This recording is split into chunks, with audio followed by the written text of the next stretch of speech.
Yeah. Welcome, everyone, and welcome to our special and very hilarious guest, Ellen Doyle. We Oh, met through a show I did for Animal Planet where I got my dog Nola, who's behind me sleeping. Um, Around when we met, she I think had started to go mostly full time with her comedy. And I loved being able to go see her in shows, and she's just great and hilarious. And unfortunately, COVID took her back east, which makes me sad, but she's still one of my favorite people, and I could always talk to her for hours. She teaches people to do comedy. And I made this joke, which is ironic because we're talking about comedy, but I was like, she supports the little guys in comedy who is not ever the white cis straight man, that's for sure. it's true. And in comedy, she will always be a huge ally and support for anyone wanting to do this, I think, within parameters. All right, so I'll start with my questions. And most of these I found, because I do a lot of theater and film, but most of these I think also work for comedy. So how did you start in this field? Oh my gosh. I mean, I've been a performer my whole life. Like, I started dancing when I was 2. I was a dancer, but then, I grew up like athletes. It hurts. My body hurts. So then I started telling dick jokes because that's an obvious transition. But I did theater. I went to school for performing arts. I worked behind the scenes. I was doing behind the scenes work for where I met you, actually doing sound mixing. And I was doing that for maybe like a year and a half, 2 years before I realized that I hadn't performed in 2 years. And I was kind of like, something's missing. And I was like, oh, I just am always on stage. So that's when I started doing comedy. And yeah, kind of, you go to an open mic, you go to the next open mic, and you meet a friend, and you get booked on a bringer show, you get booked on a terrible show, you start booking better shows, you get tape. It's a never-ending cycle. Yes, I think that's relatable in any entertainment field. What would you say your dream job is? Like, where do you want this to take you? Stand up. Mm-hmm. I mean, it'd be nice if it just paid more of my bills, but it's pretty close. So so is that your goal? Like, you don't think like, I want to be the next like Sarah Silverman, or I want to be the next Ellen Doyle. I mean, I like that. Yeah, I like that. I mean, yeah, I think you definitely hear it a lot. Like, also in the industry, like, people are like, I want to be the next so and so, and it's like, well, there's already that person. Like, but is there someone like to the level that they are as a comedian that you aspire to, or do you just want to create your own path? I mean, obviously it's like you always reach for the stars, but it's like if I was, a Sarah Silverman, that would be amazing. But if I was someone that, was more of an alt comic, that would be amazing too. Like, which is kind of where I'm at right now. But it doesn't, I don't know. I like to stay open. Are we going to talk about manifesting in this? I feel like that's a good thing to remember. You can. I think it's a good thing to remember in entertainment, is that it's like there's a little bit of magic, and you always kind of reach for as far as you want to go and be happy how you are on the journey and landing. Because I think that actually for anything in entertainment stops you short if the only way you can think that you're successful is you're like, oh, I finally am worth like $10 million. And it's like, right. But you also have like 2 Netflix specials and they're both terrible. Like, so maybe you have the money, but like, is that the content that you want to leave behind? So Right. to be, yeah, I mean, obviously I would keep going, and I like where it's kind of landed me at this point. I've toured all over, I've been international, so that's fun, but let's keep doing it. Yeah. Wes and I were just complaining about arena comedy. Like, there's a point when you're doing arenas that there's just something about it where you're like, kind of ew. Yeah, I was actually talking about that as well recently, that it seems awesome, but also it's like, I feel like that's, to like do it in the round is so weird, and I'm like, do some people just have like really bad tickets where you just like watch my butt the whole time, like, or really good tickets depending on, you know, Yeah, what's yeah. funny. But yeah, it does feel like it's bigger. Like I like what I really like about stand-up is I like that you can do, you know, like decent sized clubs, and then you can do these like intimate alt rooms, and sometimes those are actually more fun, you know, like doing clubs or theaters, like, you know, when there's like hundreds or even like thousands of people there is great. Like the energy is you could feel it, but like everyone's kind of on board, like the more people that are there or the less people that are there. Sometimes I think that's some of your best sets because you're really trying to pull an audience in and make sure that they're listening to you and that they're laughing and that they're having a good time.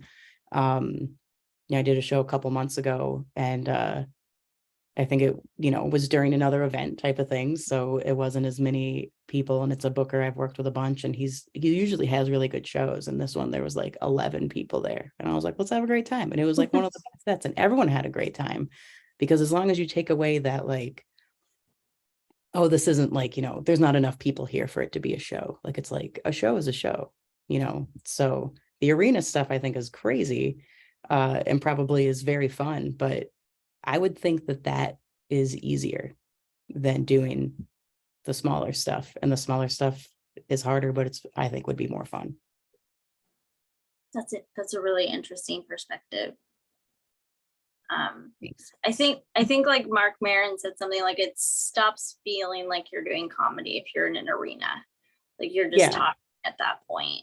no, And so for sure. yeah, I think that's a lot of what I think it would feel that way as an audience member too. Like Yeah, it's even like, it's hard to even watch like some, you know, stand-up specials where people are in an arena, because I feel like if I'm watching it from home, it's like the audience is so distracting because the person is so big at that point that, you know, you're just like hearing like someone's like, yeah, so the other day I was walking my dog, and it's like, wow, it's like that's not even, shush. Let them get to the punchline. You know what I mean? Like I want to hear what's going on, but I'm constantly being distracted because there's like a million people watching this person. It's like that's too many. Couple hundred thousand. yeah, That's too yeah, many, you know. yeah. That's way too many. All right. So this next question I ask because I just think you can learn interesting things to keep, but I don't know if comics necessarily have this. I call it the top 5 things you keep in your rehearsal or performance bag. So like as a comedian, do you take like a bag with you before a set with things that you might need? And Totally. what 5 things do you keep? So I always have a tripod and a camera. Even if the camera is my phone. Uh record every set, record every set. I still, like, if I'm not recording on my phone, I will record it voice memos. You record every set, you transcribe every set. It's super boring. It's like listening to yourself on a voicemail. It's like horrific. You're like, oh my God, that's what I sound like, gross. But you need to do that. So, you know, I've been doing this almost a decade, and uh I still record every set. Like it's just makes sense, you know. The other thing is I kind of wear I have like a rotation of similar things that I always wear on stage.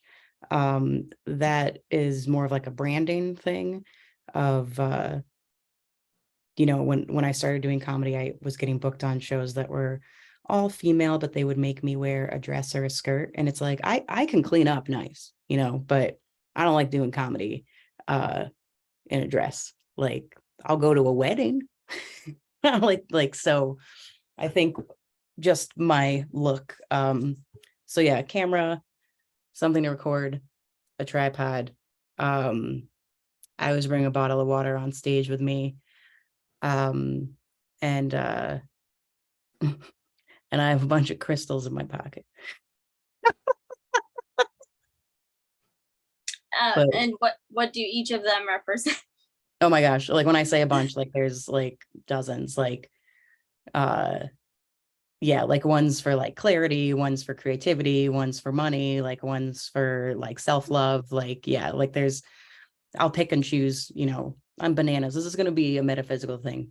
Fuck comedy. This is about this. I can curse, right? Yeah, yeah, yeah. Okay.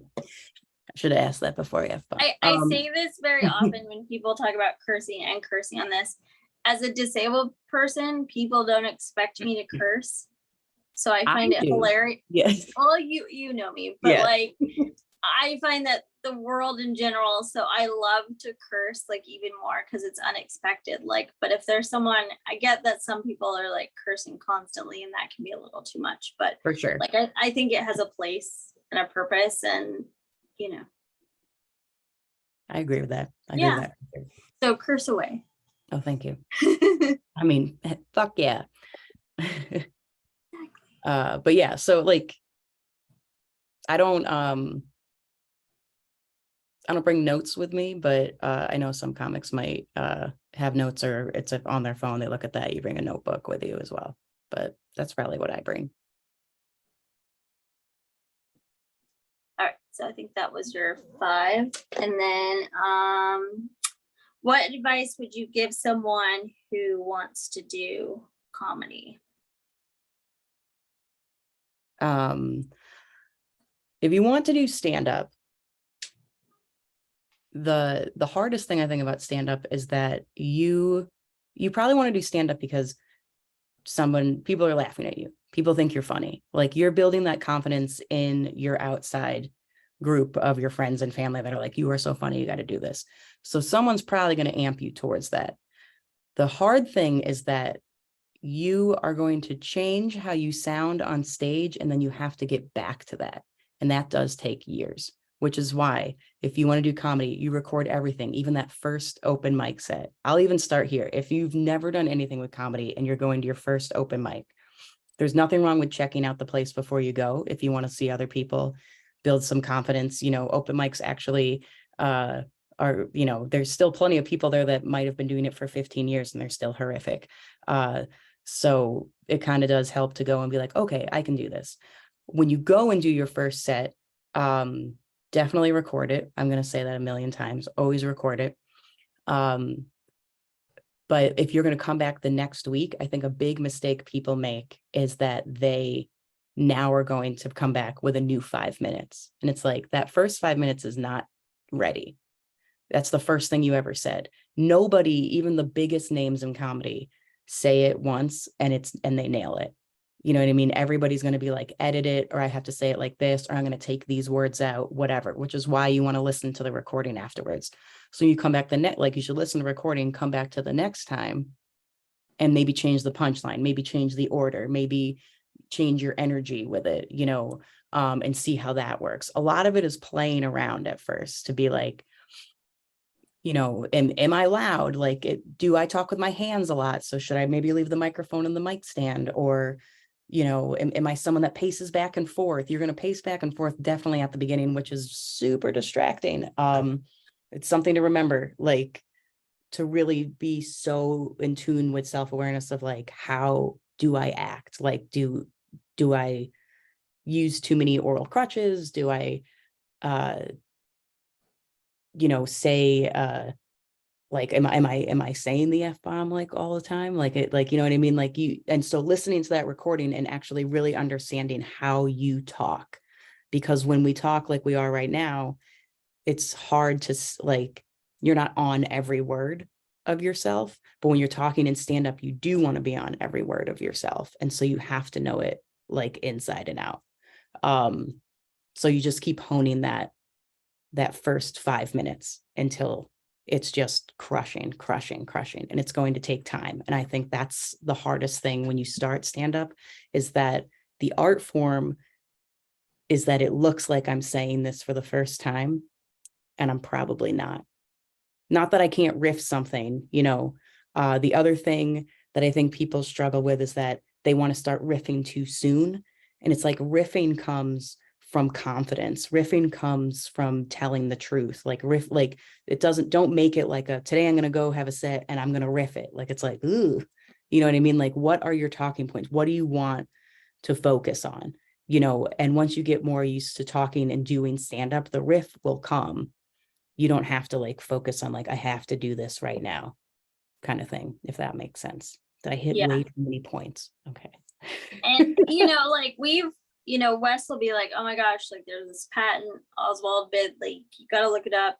And we'll look it up on YouTube, and he's like, oh, like the one I heard, he had like worked it out much more and added more details. So even Yeah. like someone like that, you can hear like that they've done that if you go and listen to their stuff. So, you Yeah, know, absolutely. even someone as high up as that, as Patton, is doing that. So that's not an abnormal thing. Like you're not, you know, it's something everyone does. It's not because like you're not good or anything.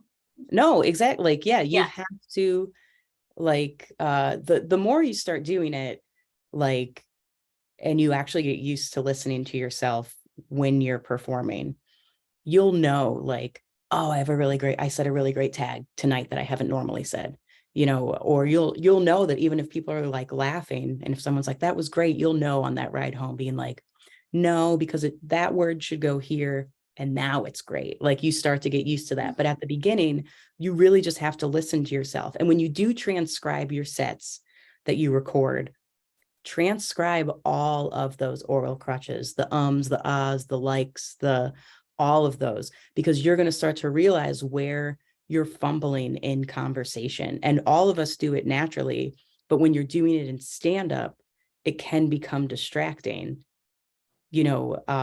Most comics that you see aren't losing their train of thought like in their Netflix special.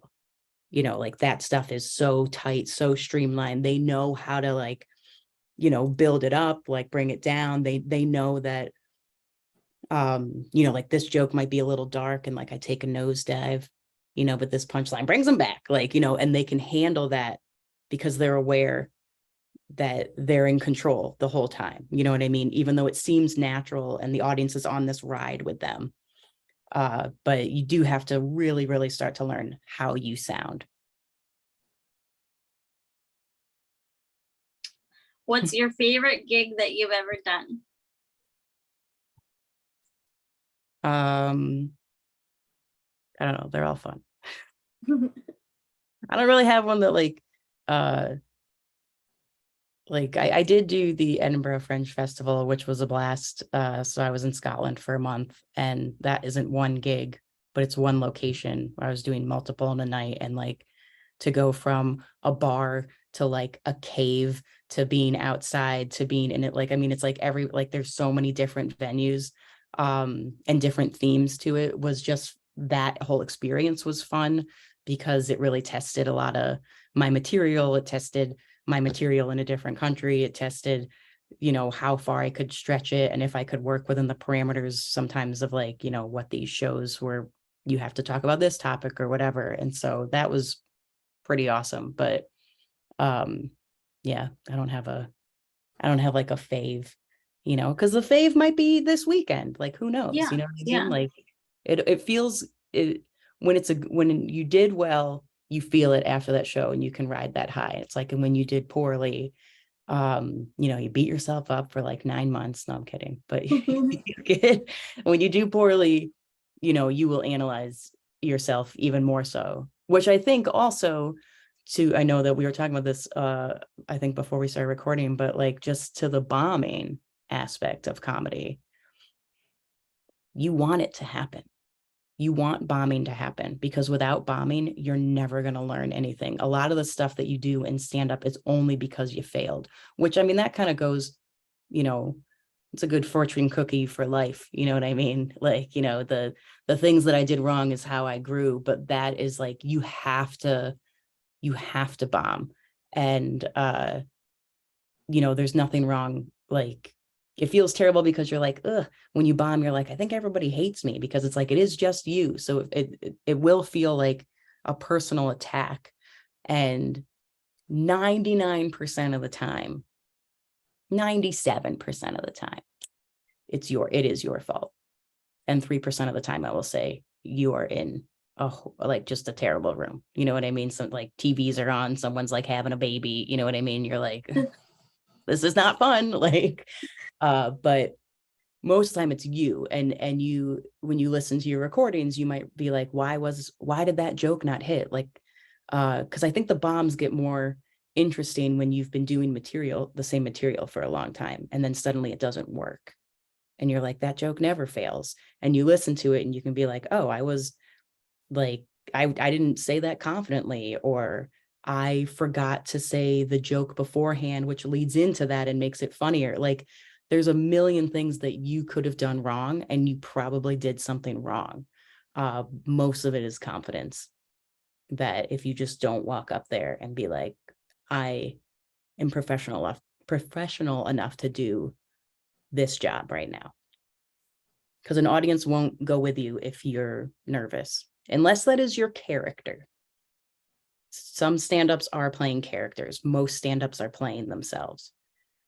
So that's also something else to consider if you're starting comedy is, am I going to be me, or am I going to be something else? Like examples of Like Larry the Cable Guy. Larry the Cable Guy, Stephen Wright, He's even from like Anthony Jeselnik Ohio is kind of or a something. character, like it, like the way he says it in like that smug, like there's a character element to it, where like Bill Burr is Bill Burr. So yeah, that's definitely something to consider. Yeah, am I going to do this niche thing, which is possible, and you're still going to record your sets, you're still going to, bomb even as a character. It's not like that the character saves you. I actually really commend comics that I see do characters, because you're analyzing twice. You're analyzing your own performance as the character, and you're analyzing the character's voice as is that a joke that comes out of this character, or is that me coming out and I'm not this, like that.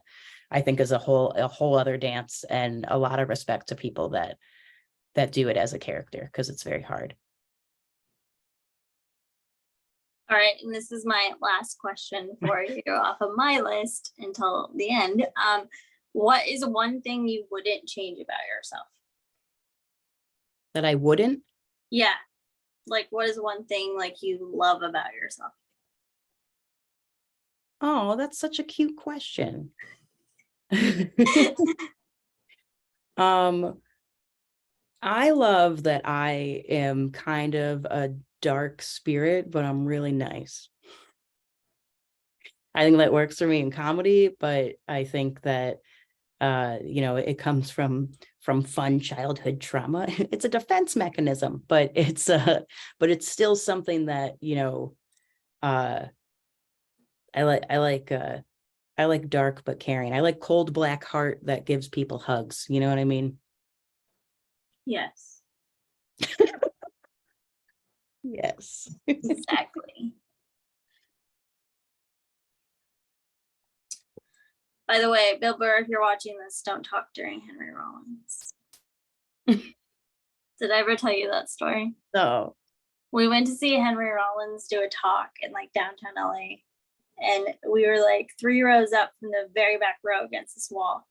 And Bill Burr was there. And then a couple of people down, and Fred Armisen was there. And we was just like, oh, hey, they're here. Right. Like it's LA. yeah, and we're yeah. in the show, and Henry's talking. Like it's just him talking, one of those shows. All of a sudden, you just hear Bill Burr like talking to his friend very loudly in his voice, not trying to be quiet. And I was like, Wes, go tell Bill Burr to be quiet. And he's like, no. And I was like, I'm going to go do it. I'm going to go do it. And I think that by the time that Did you shush him? I was going to, but by the time I was getting up, they had asked him to leave. And like, you're done. Do you know who I am? Yes. So I'm going to use your full name and ask you to leave. I mean, come on. Like, Yeah, I can't no, hear that is- Henry Rollins. I paid for this. Yeah, no, exactly. Like, please, you're so loud, Bill Burr. You're so loud. Yeah. Like, do you even know how to whisper? No. Do you? Yeah. Loud and Boston. Yeah. That's so funny. Bill Burr, if you're listening, don't come to my shows anymore. Yeah. Oh, Please funny. don't talk at anything I go to. Yeah, definitely. I'm gonna vape during this too, because I'm cool. That's fine. We've already talked about pro weed when my friend who's a It's stripper. nicotine too. It's not even cool. Oh, nicotine. This Okay. is a great time to say don't start smoking when you're in high school. You're just you're showing your set life off. Yeah. Yeah. I'm just like nicotine. Pro weed as well. Pro whatever. Live your life. You know what I mean? Live your life. I'm okay with it. Is it legal where you're at? Mm-hmm. It's good. It is. Yes. New York. We did it. I didn't know if you were in New York or Pennsylvania, or you're from Pennsylvania, right? I'm from Pennsylvania. Yeah. Yeah. Yes. Very similar places, but New York has better laws. Better law, better. Yeah. I do also have a few questions. Oh, yes. I just got back from hi. Normally I would Hi. be like on video and I would be like more vocal, but I just took like a 23-hour road trip and I'm in Colorado right now and we like just got here like an hour before this. So I'm not able to like be more involved in this one, but I do have a few questions. Yeah.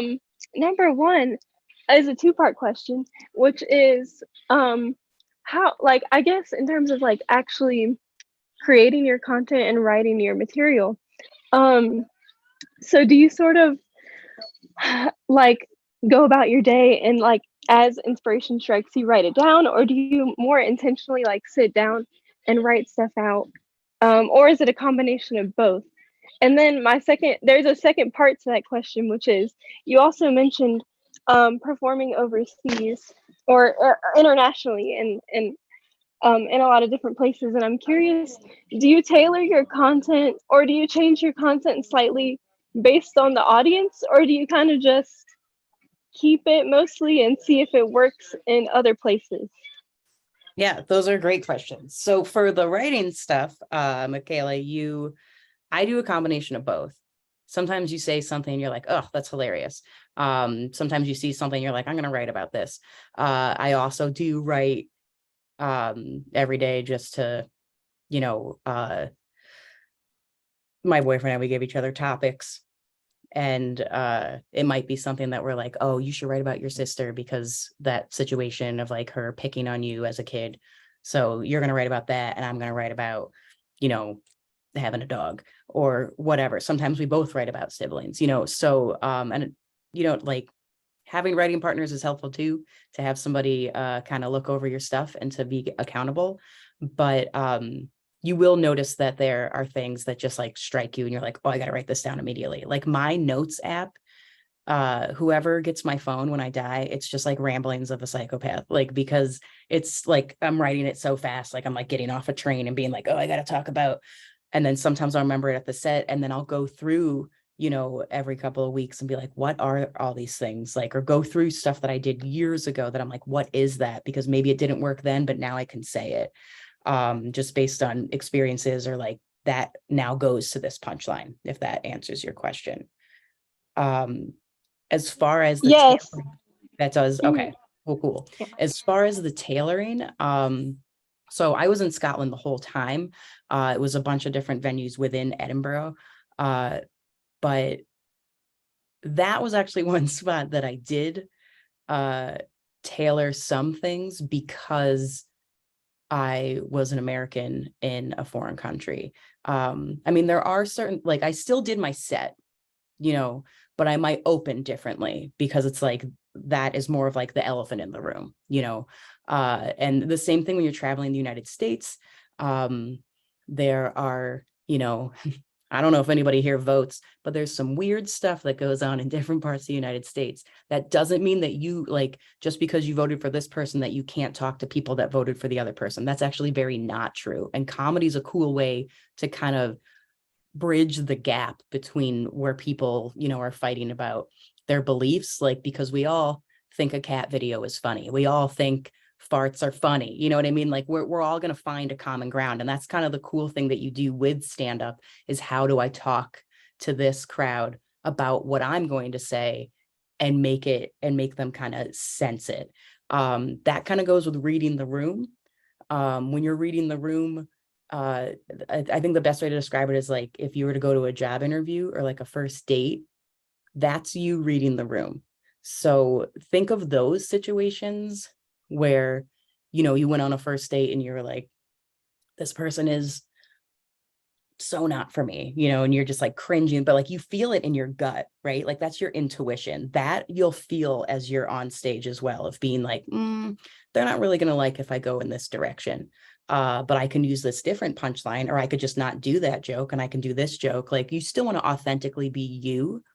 The other thing that's actually kind of fun traveling around the country that I like to do, and I know a bunch of other comics that do it, is if I'm able to, I will watch the local news of where I'm at, because sometimes there are some things that you're like, you know, like I said, I'm dark. So if, you know, if I make a like a house fire joke, you know what I mean? You don't want to know that like the town that you're in, like an entire apartment complex killed like, you know, 60 families yesterday, and you're going to like go in without noticing that information. So it's good to kind of be like, where am I at?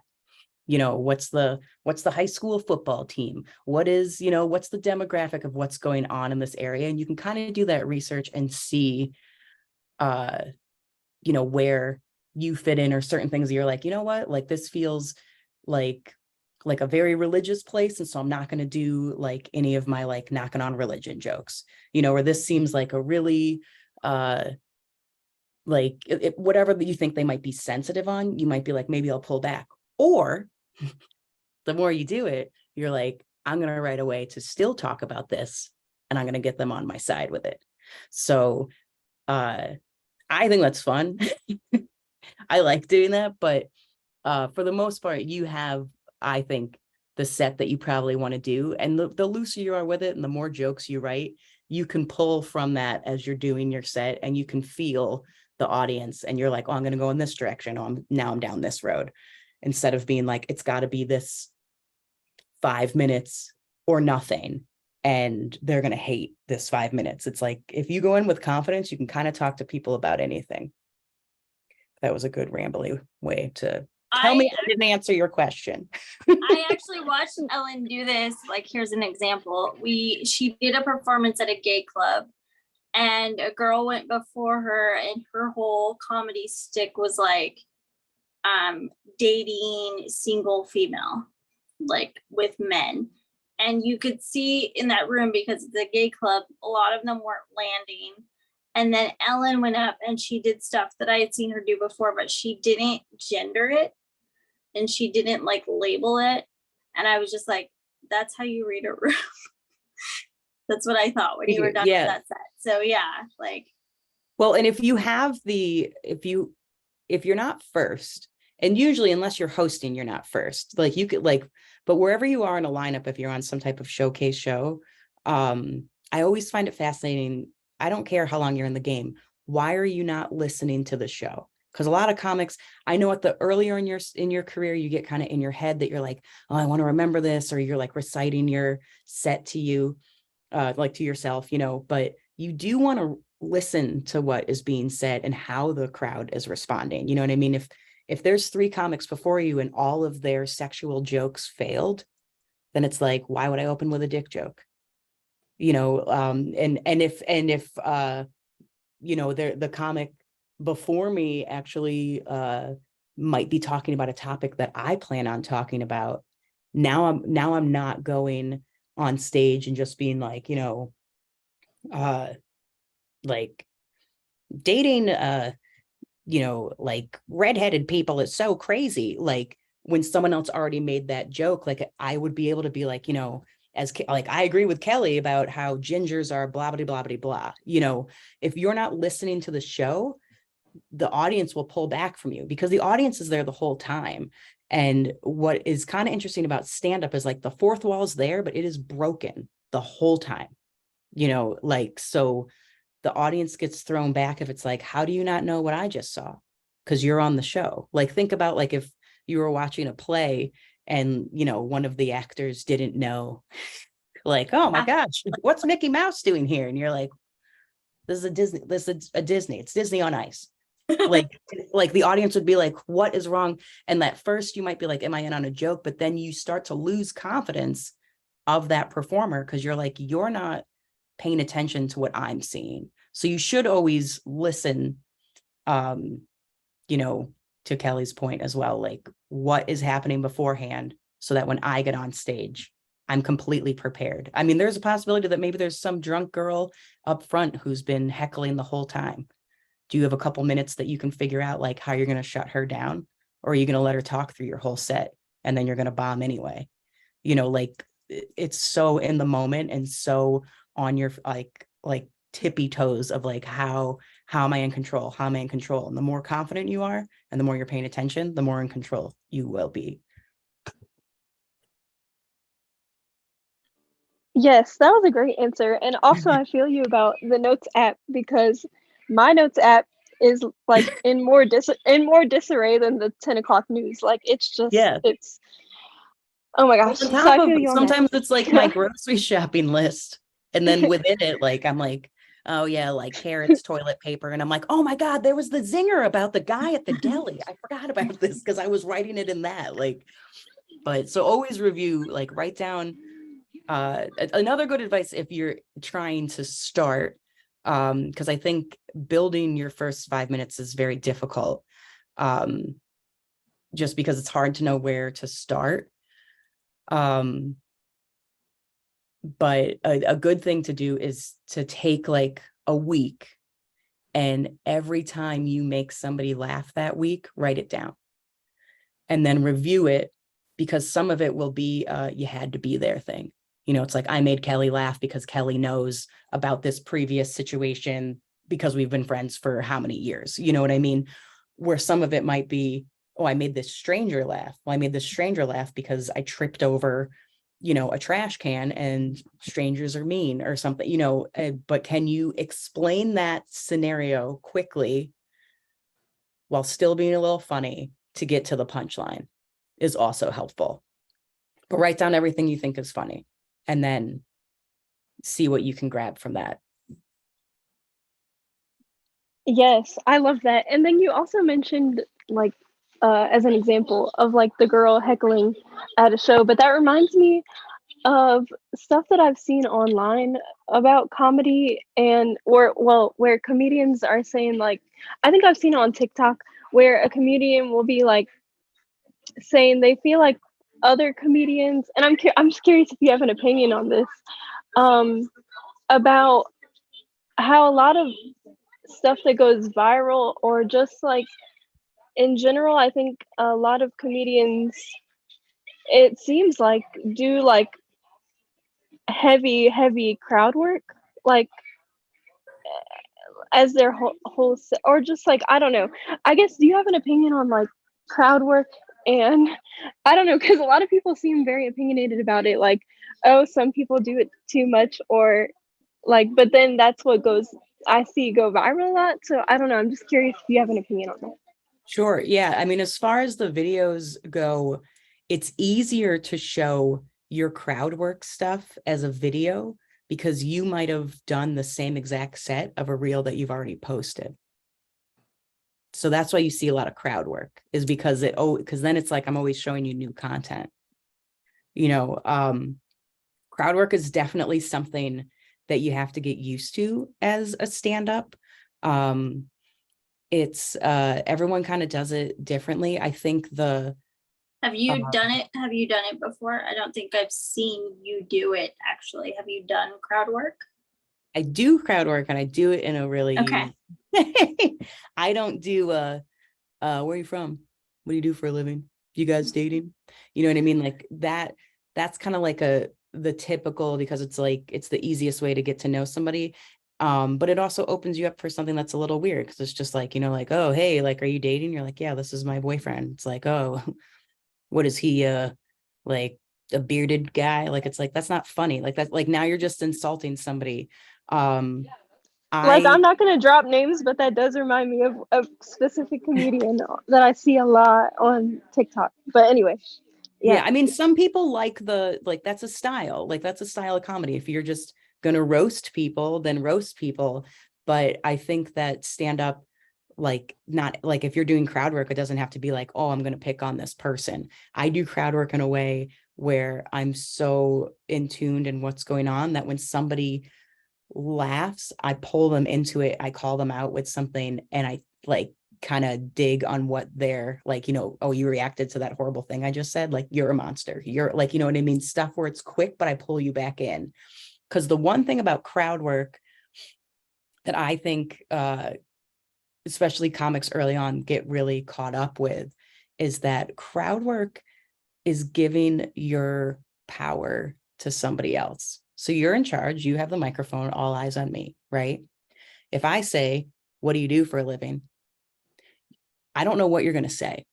You could be like, I'm a dental hygienist. You could say, fuck you, you're ugly, like, and so it's like, why did I give you the power? The thing to keep in mind with crowd work is when you ask the audience a question, the answer shouldn't matter.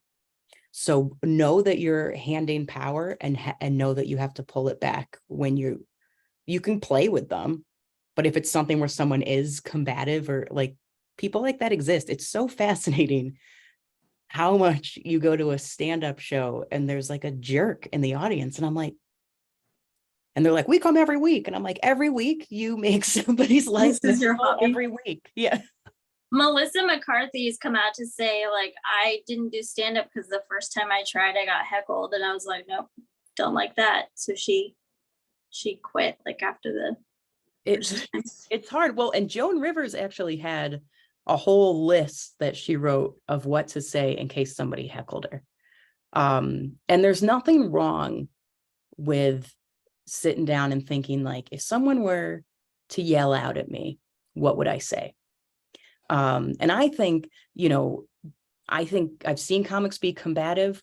I think that's the worst thing to do, because then the whole room is now tense, because it's like, ooh, the comic is mad. The comic is the fun police. The comic is silly. The comic's goofy. The comic has to say in that scenario, like, you can't be like, hey, you suck. And I'm like, hey, fuck you. I'm trying my goddamn best up here. Like, because people are going to be like, whoa, she doesn't seem like she's confident. She's losing it. So you can think of things that you're like, I would say it like this, I would say it like that. I like to think of it as like, so that you don't become combative, is if someone heckles you, just think of it like if you're at a restaurant and someone's being rude to you, how would you respond to that? Because you would also want to leave on the high road, and in a restaurant, and there's like kids around or something, you're not going to start using like slurs. You're going to confidently be like, boom, zinger, shut it down. You're still kind of on your best behavior in public, in polite society. Well, you can still tell them to fuck off, but does that make sense? Like that you can shut it down a little bit while you make sure that you're looking at it as I'm on the higher ground here. I'm not going to be the jerk that like wants to take this outside.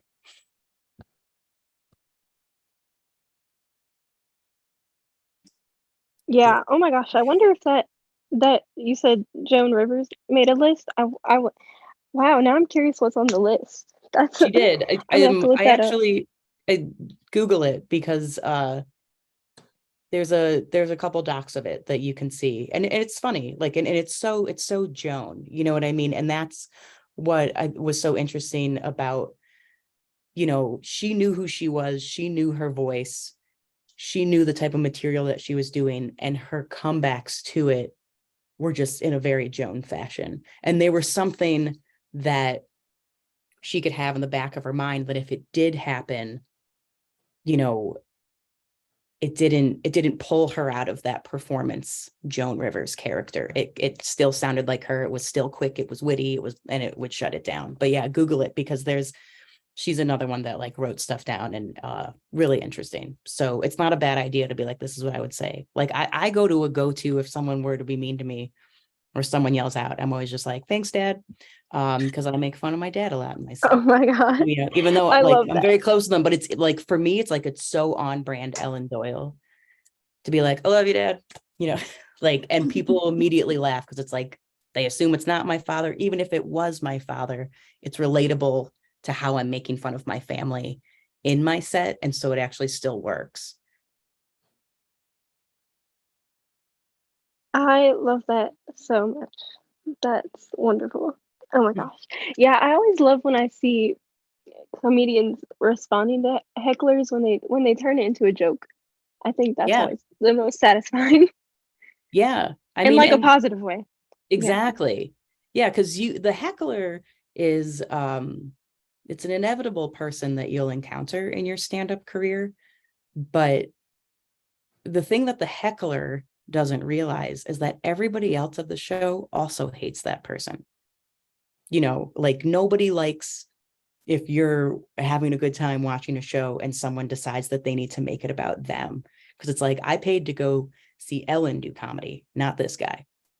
And this guy thinks that he needs and they're never funny. They're usually drunk, which is why I say don't get combative, because you add substance to someone yelling, if you get combative, they're gonna go up so many stories from you and it's gonna get really ugly. So it's like, stay as goofy and let it just roll off your back. We've all been made fun of throughout our life. Kids are mean, it's just like that. It's just like, it's a sticks and stones may break my bones, but names will never hurt me kind of mentality. Like, moving on. This sad person that I hope I'll never see again. Or heckle me the next night. Who cares? The club will throw you out, it's fine. But yes. So yes, crowd work and then heckling. That's where we're at right now, right? Michaela, have you done stand-up before? I did it twice in college. Nice. So there I kind of like knew my audience was college students. It was because I was also one of the editors on a literary magazine, and so we would have an open mic night. And so I did it a couple times with that, which was good. Actually, the first time I did it was the best, I think, because what happened was I did it, and then like a year later, I on the same college campus, I got in an elevator, and this guy was in the elevator, and he was like, I I remember seeing your stand up, and this was like a year later, and he was like, "Oh my gosh, you were great." I was like, "Oh my god, thank you. Like, how do you remember that from a year ago?" So I was like, so that actually went well, and I'm like, you know what, I don't know. So I think, I might do it again for fun, but also maybe I'll just leave it on a high note. I'm definitely not trying to do it professionally, but it is fun to do. I think it's like a fun little thing to do, like for fun, for me for fun.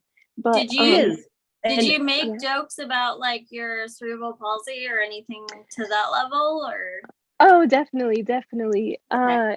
Yeah, I think like a good chunk of it was like disability related, and then some of it was just like I made a joke about being from the South because the school was like more northern, and so I kind of made a little joke about like I'm from more down south and stuff about that.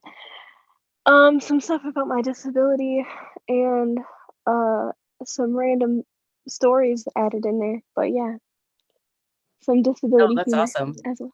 Yeah. I mean, But I just did it for fun. Yeah. Well, and I've also I'm like an attention whore, so it's like I I love doing it. I've gone so like 1,000% into it. But I really do love people that do it for fun. And I think that sometimes the waters get muddied where like people will be funny, but then they'll beat themselves up that they're like, oh well, I can't tour because like I have kids, or like my day job doesn't let me.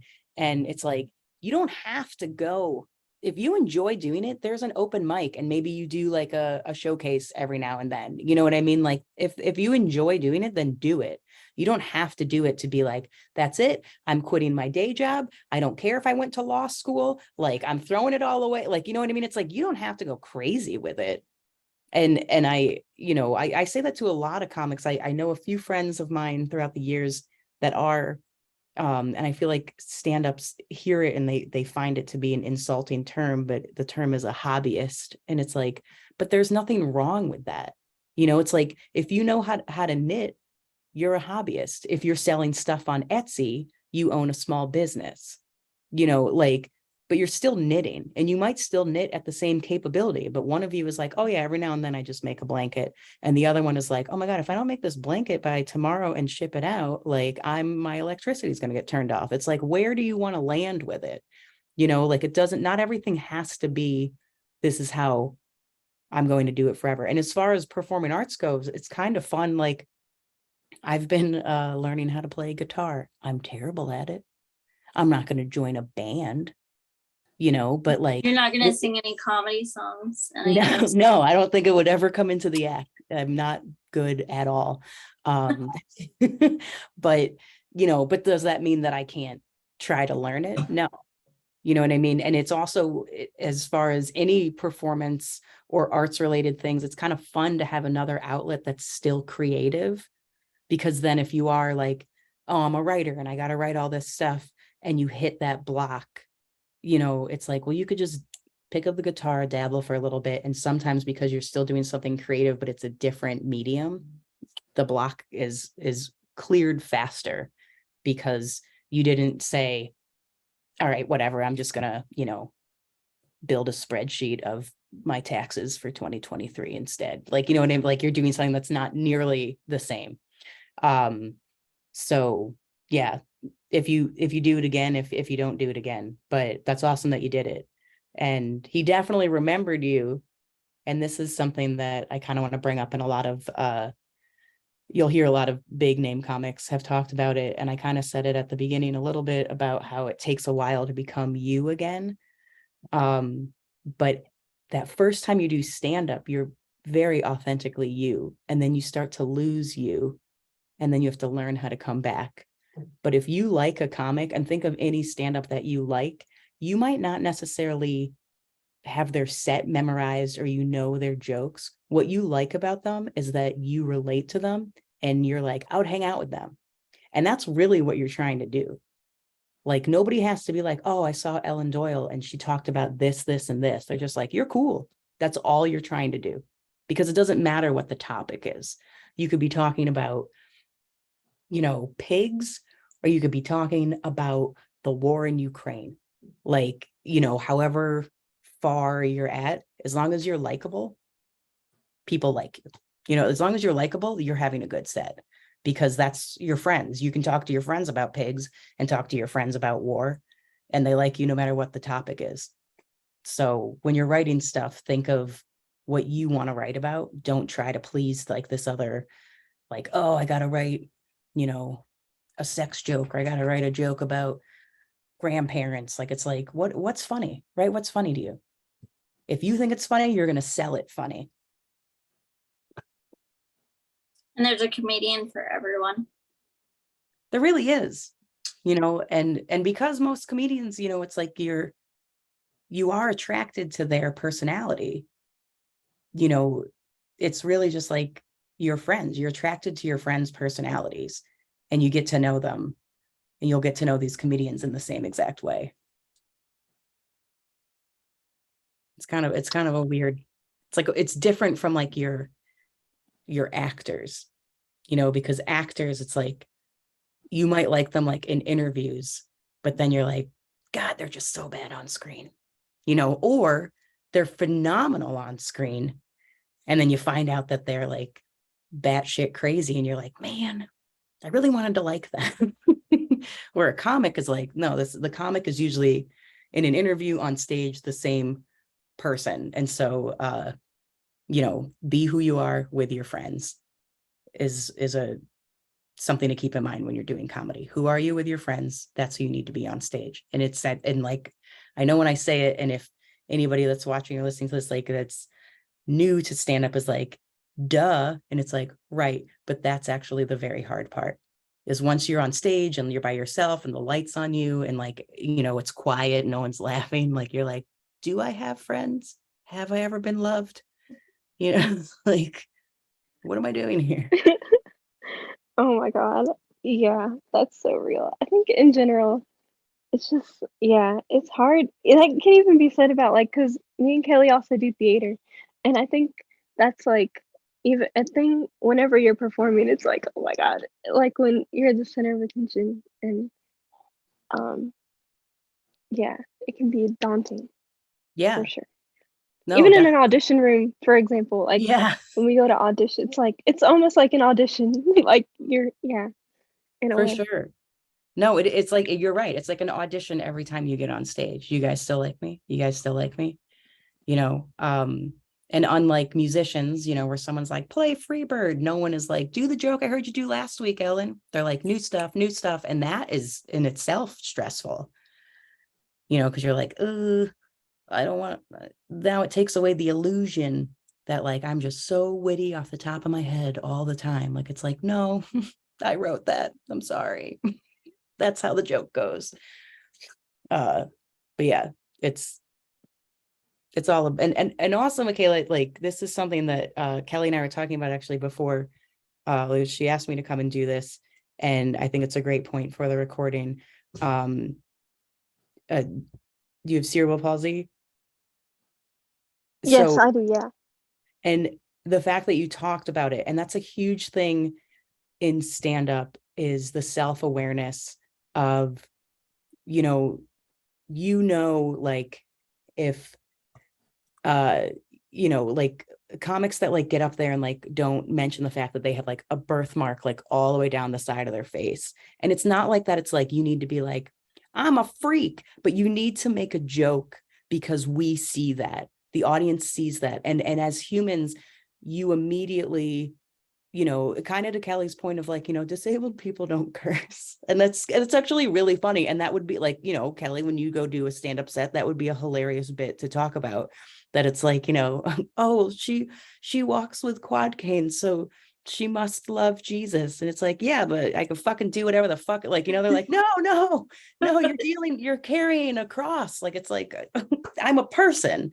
But the self-awareness of knowing who you are, you know, I mean, even what disability, you know, LGBTQ, race, gender, like, we can all play on that. But like, I've even seen comics, I saw a comic years ago, they were dressed like fucking Waldo, blue pants, red and white striped shirt, and all anybody saw was Waldo, and they never said a damn thing. And then the host came up and commented on it, and the crowd went wild. And it was like, how did you not look at yourself in the mirror? Like, And so he I wasn't am even dressed. aware. He wasn't even aware that he. No, That's so I funny. didn't even notice. And it's like, you didn't notice Yeah. because the whole room noticed. And so, yeah, even to be like, when you look in the mirror, like, you know, sometimes I wear the baseball cap like this backwards. And so sometimes it's easy to be like, you know, I look like a kid who lost the baseball game, still waiting for my dad to pick me up from practice. What does a backwards hat look like? Or do I, you know, if I look a little bit cooler than that, maybe you do like the AC Slater, like, oh, I'm the guy that sits behind the chair backwards, you know, like, what are you wearing? How do you talk? Where are you from? Talking about being from the South, like, that's great. Like, you know, like, if you say something with an accent compared to if you know, talk, like, all of that stuff. Like, if you're aware of who you are and you're being honest, that's going to help you crush. Like, because going to the writing stuff, yes, you want to write every day.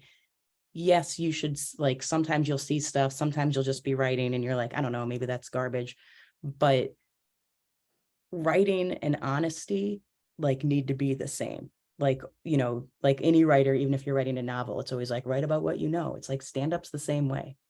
What do you know? You know, like, my parents are divorced, so I talk about them being divorced because I know that, you know, and that relates to some people. Like, you know, I talk about my experiences, and the more comfortable you are talking about your experiences, and the more you look at that audience as, these are just me talking to my friends, the more honest you'll be, and your set is just going to kill because you're going to be so authentic and so you.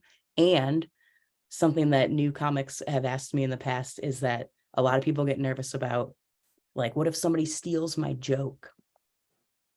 You know, and it's really hard to steal somebody's joke when your joke fits you like a glove. And the only way something's going to fit you is if it's your actual life experience, opinion, etc. You know, if you're trying to be like, oh, my gynecologist is an octopus, I'm like, one, I know you're lying. You know, two, what is your healthcare provider? God, that's terrible. But, like, you know what I mean? Like, why write to be absurd when you're doing stand-up? The audience is smart. They know when you're lying to them. So tell the truth. Tell the truth. You can embellish it. You can add a little tag or like an opinion that might become the punchline. But if you're based in truth, then that joke is yours. I also think like a lot of the things, maybe like the birthmark or even Michaela and I being disabled, people look at someone like that and they're like, oh, well, if I laugh, I'm laughing at them. Like, and I think that going out there more in the world and like saying, no, you can laugh with me Right. about Such a great this. way to say it. Yeah. Yeah. Like, because I've definitely noticed that like in improv classes, it's like the one person will be laughing, it's the one person that knows me, and then everyone else is like, oh, if her friend is laughing, then we can laugh too. Yeah. Like, and I can be like, yeah, you can laugh at me, I'm hilarious. It's okay. Yeah. Yes. People laugh Yeah. with me all the time. Yeah. No, and I think that a lot of the smaller markets have gotten seen, I think like LGBTQ comics really put themselves on the map by pointing out like this thing that is like, it's so normal. They bring it up, but they also can make a joke about, a microwave, and everyone's like, we all have microwaves. And it's like, everyone's the same. But that's really, you know what I mean? It's like comedy, whether you do it as a stand-up or you're doing it just to talk to people, it's like just humor in general is building that bridge, making it see that it's like we can relate on something, even though we have different backgrounds, we have different experiences, maybe we don't agree on stuff, but you can come together with the humor. And that's what, with any type of comedy, sitcom, stand-up, improv, The Onion, like articles and stuff like that, it's all because it doesn't matter that it's like it's so specific to Ellen. It's like, no, this is my experience, and does that relate to you? And if you're laughing, you're like, yes, it does. Like it's all about relatability. Like humor is all relatability. It's not like super cerebral and you're like, oh, I have to have read that book from this author that only 6 people know. Like, it's like, no, it's relatable. It's supposed to hit more people and, bridge those gaps that you think you're like, oh, wow, I didn't realize that I have like something in common with this person. That's where you're coming from. So stay honest and talk about who you are and what we see. And if you're confident and you're comfortable with yourself, there's no problem talking about what you see, and when you're comfortable with yourself, you can make, the most comfortable person is making themselves the butt of the joke all the time anyway, just because it's fun. Self-deprecating, we all have it inside us, but yeah, and then once, you're kind of past that initial like introduction of like everybody sees how I'm dressed, how I'm wearing, how like what I'm wearing, how I'm walking, whatever, then you just go into the regular stuff. But you and as far as hecklers go, you addressed what anybody can dig at you. You addressed, that you have toilet paper on your shoe. You addressed like whatever it is. If you hit it at the top, there's nothing left. You're being honest and open, and that heckler is going to be knocked down so much faster because they got nothing to bring up. But if you hide it, and I mean, it would be horrible. It'd be horrible if they're, a disabled comic and you didn't say anything and some heckler said something extremely offensive about like, you're in a wheelchair. It's like, that's completely messed up. But if you started with it, they got nothing to say, and even though they can say that and you can still shut them down, it's also really hurtful. And it'd be hurt, even if you shut them down, the crowd is going to feel hurt, so address the stuff first. And then they got nothing to talk about. That's very good advice. Yeah. Oh my gosh. So many great tips for if I ever do stand up again. I'm like keeping all of this in my brain, and I'll probably go back and watch this and write it all down because there's so many good nuggets in here. Yes. Oh my gosh. There was something I was gonna say. Oh yeah. To what Kelly was saying too about like able-bodied people or non-disabled people being like, well, can I laugh? I think it's interesting to I see that a lot on TikTok or just on social media where like a disabled person will post a video, not necessarily stand up, but they'll post like a funny video and there will be like tons of people, and every time without fail there's like people in the comments that are like, can I laugh? Or then there's other people who are like, oh, I'm going to hell for laughing. And it's always the same thing. But then I think what's interesting about stand up is like it's very intentional, and like it's like very obvious like what the environment is. Like you're inviting it, you're there for a reason. You're not just like, you know, there to talk about, it's like intentionally inviting people to laugh at you. So I think one thing that's cool about like more and more people from different groups getting into comedy is like it's kind of, it takes away that like, can I laugh? Because it's like, well, you're at a stand-up show, like Yeah. obviously. Um so I don't know, I think that's something I think about a lot too, of like, or with any group though, that's true. I think like people being like, am I allowed to laugh at this as someone who's not a part of that group? But like stand up is one of those things where it's like, well, yeah, it's stand up. So if you're not a part of that group, like it's kind of like it's like not, some people don't like this term, but it's almost like it's like a safe space, or like you can just, it's a place where you can say things. Not like you can just say anything, but you know what Right. I mean? Like it's a place where you can say things and people can laugh, and it doesn't have to be like weird unless they make it weird. But I don't know. Yeah. Ellen, Anyway, did you watch that America's Got Talent comedian that I sent you? Did you ever? Well, it's fine. So he had cerebral palsy and he didn't speak. He used like a computer to communicate. But even Howie Mandel was the only judge laughing, and everyone was looking around like, is that okay? Like, should we laugh? Like they weren't like you could, like they were zooming in on the audience and these judges, and Howie Mandel for the longest time was the only one laughing at this guy, and then they realized, oh, we can laugh with him finally. So you can like see it on this TV show that even people, you know, on there are like, are we allowed to laugh at this guy making fun of himself? And Yeah. Well, I think like when you bring up things about yourself, you bring up honesty, and even if it's something where someone, you know,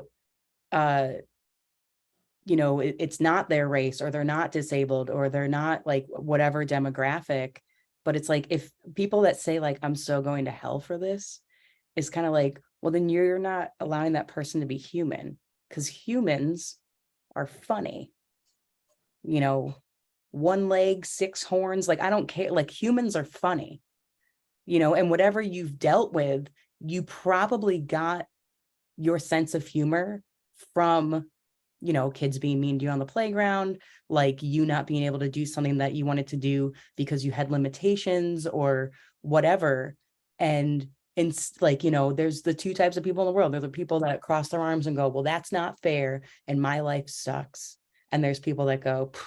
And it was hilarious because then the guy had to pick me up on his shoulders because I was like, I'm going on this goddamn Ferris wheel. Like, you know what I mean? Like that creates the humor, and that's human. And I think that that's what makes, when you point out everything that people see and you are human, yes, let's laugh at it, because you take somebody's, if it's like, oh, well, only like a straight white male can do stand-up comedy. And it's like that they're not the only funny people. And there's plenty of funny of them. Like there's lots of them that are funny. You know what I mean? But like, there's also a ton that are not. and the same with, there's a lot of very,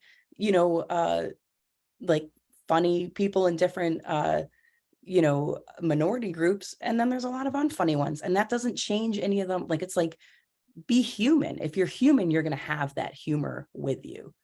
And laughing at somebody for the sake of being like, wow, that's just a hilarious thing for you to say, instead of pulling back and being like, wait a second, but that guy like was attacked by a shark and he's missing like, both of his arms. Like, and it's just like, yeah. And he's got this hilarious shark joke that I can't stop watching. And it's horrific and it's tragic.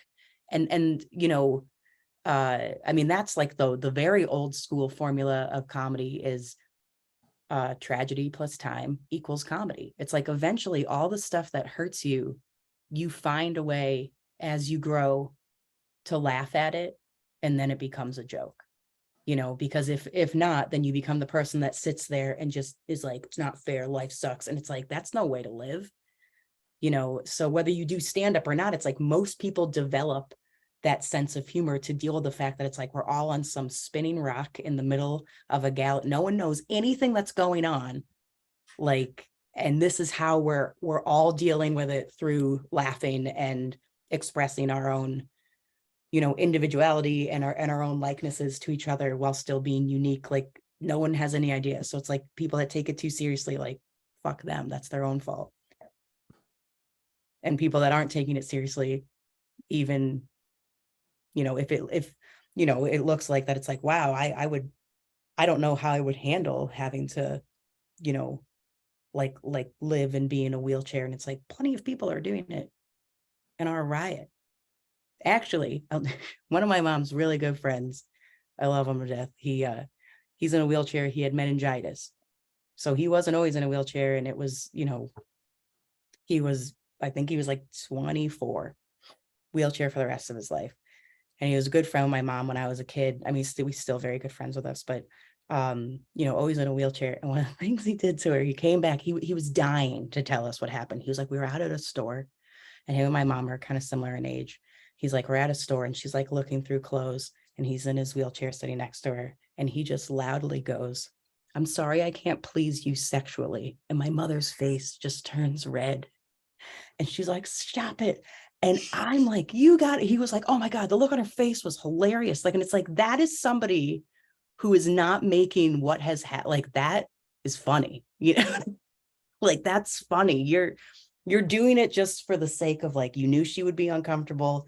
You were confident enough to say it loudly. You're like, even though you're saying it tongue in cheek, yes, people in the store were kind of like, that woman is a monster, that poor man. Like, you know what I mean? But that's funny. And you know, to give yourself that type of platform and to be like, oh, I'm going to use this to my advantage.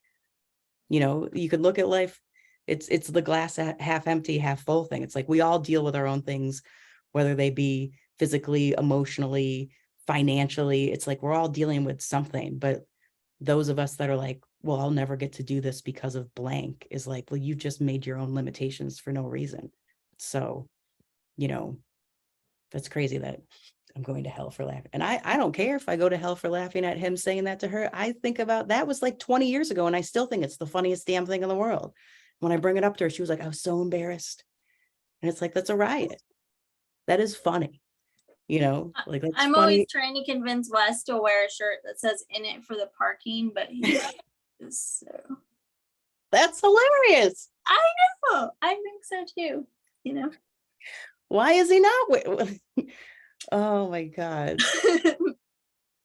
That would be so funny. Well, you, Kelly, actually told me something that cracked me up, that you were like, that people come up to you and would like touch you and be like, God bless you. Oh, the prayer lady that Yes. getting saved in a Walmart park. Michaela, do you know this story? I feel like we've had a talk Saved about people in a Walmart. asking to pray for us, because it's a very common thing when you're Which is disabled. so People come weird. up. Yeah. So weird. People, it literally just happened to me. It literally just happened to me on the 4th of July. A lady came up to me and saw me in a wheelchair, and she was like, "Can I pray for you?" And I was like, "I'm okay." Like, No, but thanks. it happens. It happens all the time. Oh my gosh, it's so yeah. But yeah, go ahead, Kelly. No, so my mom and I had been to the gym, and we went to Walmart to get stuff for broccoli cheddar soup, normal day in Pullman, Washington. And I'm getting in the car, and my mom sees this woman notice me, which is not uncommon. She like starts walking over, and she's like, "Can I ask you guys a question?" Again, not uncommon. We get it all the time.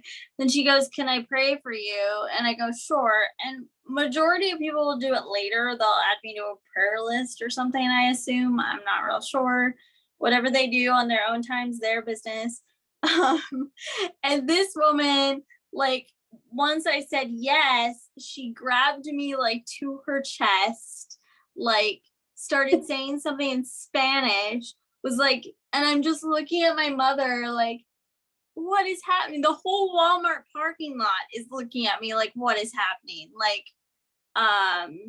you know, and so she's like kissing my face, and like she finally finishes, and we were just like thank you. My mom's like dying of laughter. Like, and in retrospect, I really wish, because I can walk without my canes for a little bit, that I had like made a signal to my mom, like, get ready to catch me or something. And then like I had walked and been like, I'm saved, but I didn't, and like it's happened to many, like Wes will call people out for me. And then there was one day where I was just like having a good day, and this guy got mad at Wes in front of me because Wes told him he couldn't pet Nola. Like Wes had Nola because we were in this crowded San Diego area. And the guy goes, oh, well, can I pray for you? And I was like, no, thanks. And he's like, why not? And I'm like, because I don't need you to. I don't need you to. And that's always the thing that's gotten me. Like the guy praying at me for the gym, like, are you just praying for me because you can see what you think is a problem? Like, what if that lady has cancer and that woman has credit card debt and that dude, like, car won't start in the parking lot? Maybe they need your prayers because I'm just at the gym right now. Right. That's Yeah, it's definitely born out of like you think there's something wrong with me, or you like pity me. And I think that's interesting. But also I was actually talking to my friend about this the other day because I told him about what happened at the 4th of July, and I was like, this could be like a stand-up thing, because I was like, well, they were like, how do you, because I used to say yes to these people. And the thing about it is, the reason I started saying no is because precisely what Kelly is saying, which is they're always like, oh, please, Lord, like heal this person. And it's just like, with cerebral palsy, it's like there's no cure. You're like that. It's caused by brain damage, and it just can't be cured.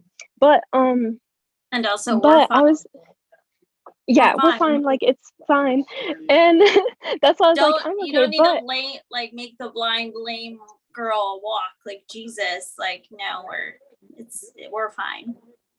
but I was talking to my friend. Yes, so true. And then I was talking to my friend about like, if I was a bitch, how would I respond to this?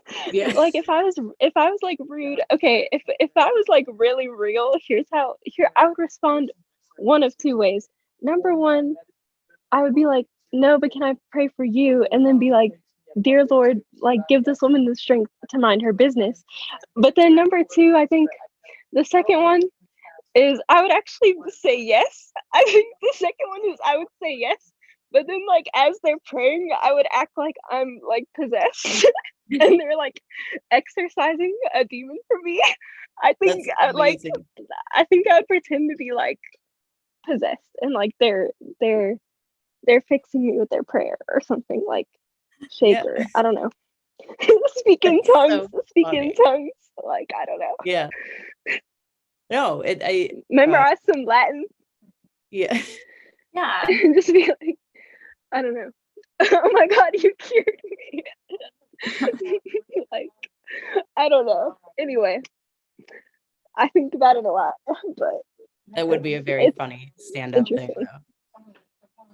Because it's honest and it's true. And yeah, God, please help this lady mind her own business is so good. So good. And that's a perfect example too of like, one, that tickled me. I don't have cerebral palsy, and I can't say that joke, but you can say that joke because that's your truth. It wouldn't be as funny if I was like, oh, my friend who has cerebral palsy said that. Like, it's too clunky. You know what I mean? As far as stand up, like, it's like, it just, the audience pulls out. It's that he said, she said, and then it's like you had to be there.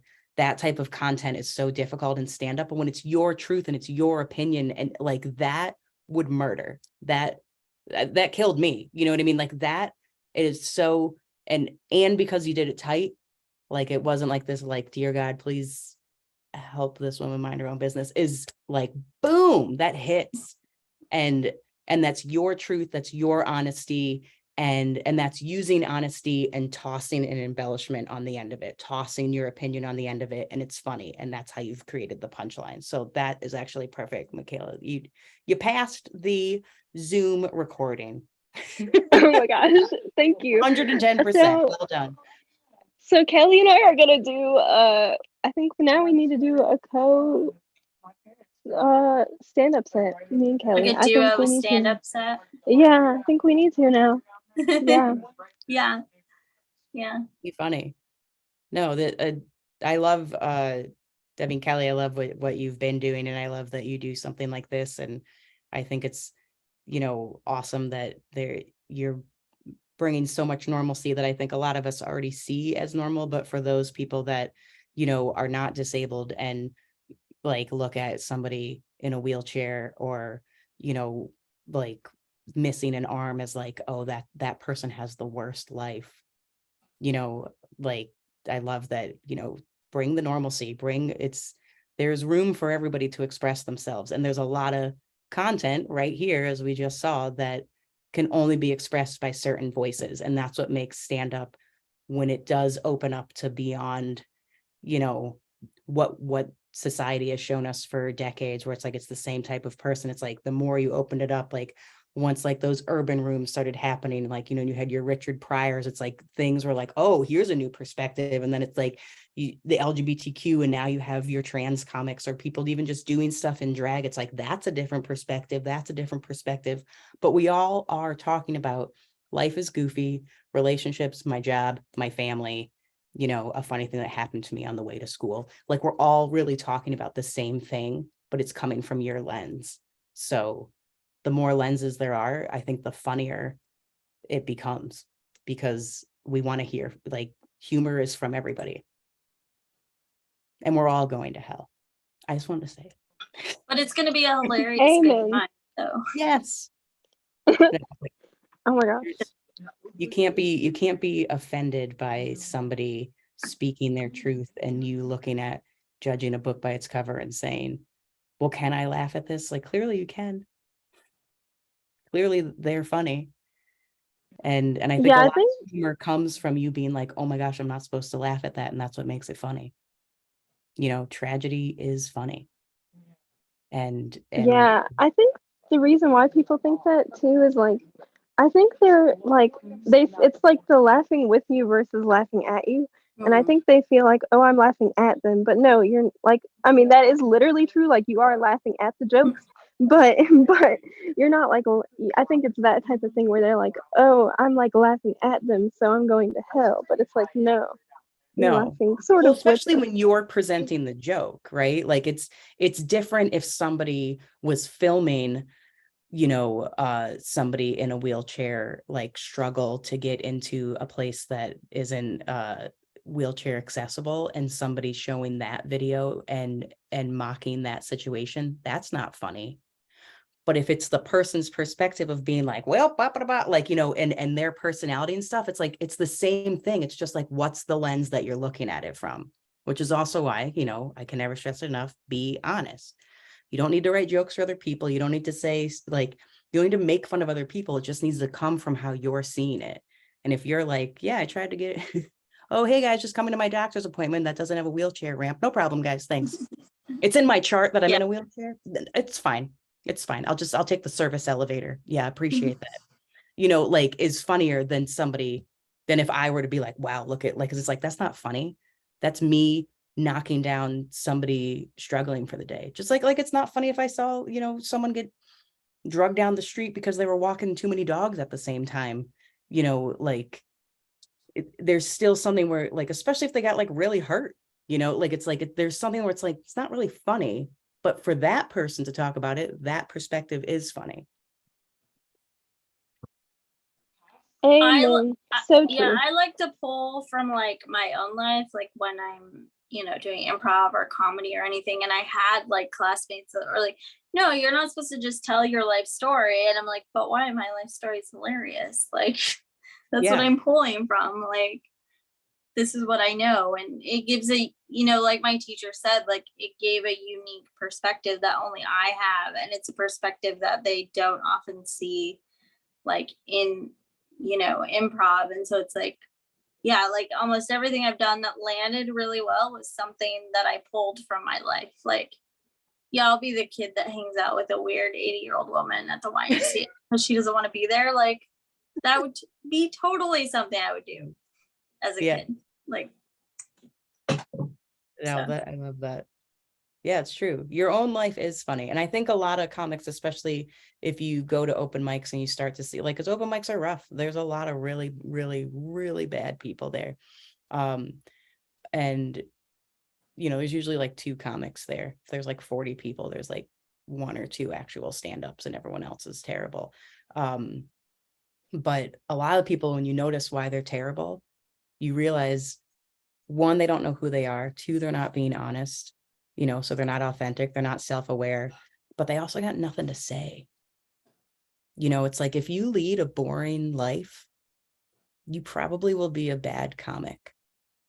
You have to go out and see the world, deal with stuff, have hardships, like have heartbreak. Like, you have to experience the roller coaster of what life can throw at you for you to even have anything to talk about. Like, it's boring to be like, well, I love my job and I love my husband. I have a beautiful home.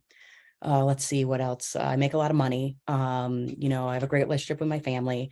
Never had a fight, never been in a fight. Like, it's like, what am I listening to? You know what I mean? It's like, at that point, like, go be a motivational speaker. You know what I mean? But don't be a stand-up. A stand-up is someone who will say, this is what happens and this is the struggle. This is how I dealt with the struggle. That was the wrong answer. This is the repercussions of that. Or this is how I dealt with the struggle and that, like, you know what I mean? It's like, there's something more to it than just being like boring. And the comics that you'll see at open mics, analyze them. Why do you like them? You probably like them because you think they're cool. Maybe they do have a good joke, but you probably think they're cool, that you would like be friends with them. And the ones you don't like, also analyze them. What don't I like about them? And it might be, I don't like how they deliver stuff. Like, maybe they're a good joke writer, but like, they're just so off-putting, because they're like, yeah, there's a couple like straight white guys, but they're like real, like, creepy looking, like you think they live in a van, and they never mention it. And it's weird because it's like, you have a beard down to your knees, and it like never comes, like, it's like, that is that is just as much as the birthmark. You know what I mean? It's like, you couldn't make one beard joke to ease that. All we see is like gigantic beard, and it's not like that. It's like, a beard is weird, but like, you don't see that every day. And that's a lot of the self-awareness. If you don't see that every day, your mind is going to be like, what is this? Okay, they're going to talk about it. And it's like, they never talk about it. They just talk about how their dick's weird because they're dudes and that's all they can write. Like, you're like, what is this? But say it, know who you are, look at yourself in the mirror and be like, what do we have? How am I dressed? What am I, what's going on right now? And yeah. I've realized that dick jokes are literally the low-hanging fruit of comedy. They really are. And this, they really are. And and it's easy. It's easy. A dick is funny. Like, whether you're into dick or you're not into dick, it's funny. Like, whether you have one, you don't have one, it's funny. But as a female, and I've worked with a lot of other female comics and tried to help them, get their sets together and build the confidence that they need. And a lot of what I've heard over the years with clients that I've worked with is, they're like, I don't want to go to this one open mic because there's just a bunch of weird guys there and they all talk about their dicks. And I was like, and they'll say, I'm the only girl. And I think also, when you're starting comedy, is don't walk in and say, I'm the only girl. I'm the only person in a wheelchair. I'm the only Black person here. Go in and say, I'm the only comic here. Say that, bring that confidence with you. It doesn't matter. I've sat through so many dick jokes, and it's funny because it's like, great, these guys are going to sit and make dick jokes. I actually have a better dick joke than I'm going to say, and I'm going to crush all of you. Go in with that confidence. Don't isolate yourself immediately by looking around the room and being like, oh, I'm the thing that doesn't belong, because that's not true, and that's only limiting yourself. Say that you are the only thing that does belong, and you'll rise up a lot faster, because most of those people that you think do belong don't. They're just alcoholics trying to justify drinking during the week. That's why they're at an open mic, like, they're not funny, they don't write, they don't try, they're not going anywhere. It's like, let them go and have their nervous breakdown for 5 minutes. Is there a point in a scenario if it's the same guy going to the same open mic, bombing every night, basically, would the venue like ever say to them, enough is enough, or please don't come back, or It's hard because like at an open mic, that's open. That's anybody. You know, like that's comics, that's non-comics, that's somebody who's going through a divorce and just wants to now get on stage and rant about how, you know, Carol is ruining their life. You're like, ooh, shit. It's an open mic. You want to play a song, you're going to do poetry. Like, so unless, what I've noticed, unless somebody is like really, like also being an asshole off stage to people, let them bomb. One of the best pieces of advice that someone ever gave me, another comic, when I was coming up, was the battle of comedy is won on stage. You know, so it's like you could be like you got to win that, and if they're not winning that, they're never moving forward. So it's like even if they come every week, if you're not getting better, you're not getting booked. And if your goal is to get booked, you're probably getting better. And so really, like anything, it's like head down, nose to the grindstone, do your work and get the hell out of there. Obviously, with anything in life, if something becomes threatening, I would, you know, stand up for yourself, talk to somebody. But that's the thing, is like, you'll see stuff with all the comic friends I have in different comedy groups I'm in. People will get called out by comics. If you're misogynistic, there's been a lot of sexual assault, unfortunately, that has been coming to the surface. And the names will be named, and it's a small community and we all know who they are, you know. And so, you know, it, hopefully you're not like being a victim of something, but if it is just like, oh, that guy's just creepy and he's always talking about his dick and I don't like him, it's like, he's not touching you. Go do a better set and don't worry about that guy, because he's not going anywhere. Because eventually, you know, a year from now, he's going to still be going to that open mic and you're going to be on tour, you know. So it's like you're rising up and they're staying there. And I think it's hard sometimes at the beginning to look around and be like, ugh, is this what it's like? Just rise past them. Everybody sees who has the talent and who doesn't have the talent. Everybody sees who's doing the work and who's not doing the work. So as long as you're doing the work, you'll move forward. If you're not doing the work and you're being a shitty person, you're going to stay right there at that crappy open mic for the rest of your life and nothing's going to come of it. that is solid advice for anything, I think. Yeah. Yeah. Whatever job you're in, let those people that aren't good stay where they're at. You'll move past them.